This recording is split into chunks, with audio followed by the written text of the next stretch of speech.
11 March Jupiter বৃহস্পতির direct হচ্ছে মিথুন রাশিতে। আর এটা কিন্তু সব রাশির ক্ষেত্রেই ভালো মুহূর্ত নিয়ে আসবে। এবার কোন রাশির জন্য কি কি ভালো হতে চলেছে সেটা নিয়ে আমি তোমাদেরকে একটু শর্টে বলে দিচ্ছি।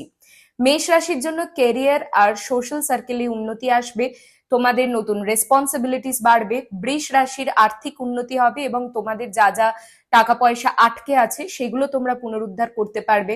মিথুন রাশির নিজেদের কনফিডেন্স পাওয়ার বাড়বে, পার্সোনাল ডেভেলপমেন্ট হবে এবং নিউ নিউ প্ল্যানিংস তোমরা লাইফে করতে পারবে তোমাদের গ্রোথের জন্য।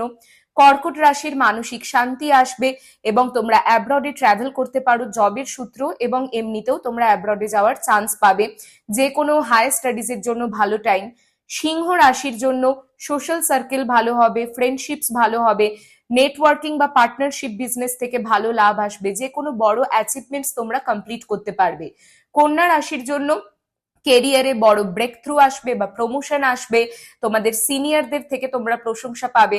তুলা রাশিরও বিদেশ ভ্রমণের যাত্রা আসবে, হাই স্টাডিজের চান্স আসবে, তোমাদের লাক এনহ্যান্স হবে, স্পিরিচুয়াল কাজেও কিন্তু তোমরা উন্নতি লাভ করতে পারবে। বৃশ্চিক রাশি হঠাৎ অর্থ লাভ করবে, ইনভেস্টমেন্টস থেকে লাভ করবে, মানসিক শান্তি আসবে। ধনু রাশির সম্পর্কর জন্য, বিবাহর জন্য ভীষণ ভালো টাইম, ব্যবসায় পার্টনারশিপে উন্নতি আসবে এবং সোলমেট রিলেশনশিপও তোমরা কিন্তু অ্যাট্রাক্ট করবে। মকর রাশির কাজের চাপ কমে আসবে, স্টেবিলিটি আসবে, কাজের জায়গায় উন্নতি আসবে, হেলথ তোমাদের ভালো হবে, mental health and physical health.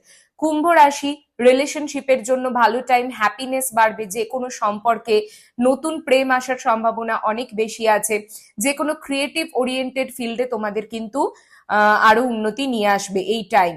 মীন রাশির জন্য পারিবারিক শান্তি বাড়বে, সম্পর্ক ভালো হবে, জমি প্রপার্টি লিগ্যাল প্রবলেমস রিলেটেড যা যা ছিল সবকিছু কিন্তু দূর হবে, মানসিক স্থিরতা আসবে।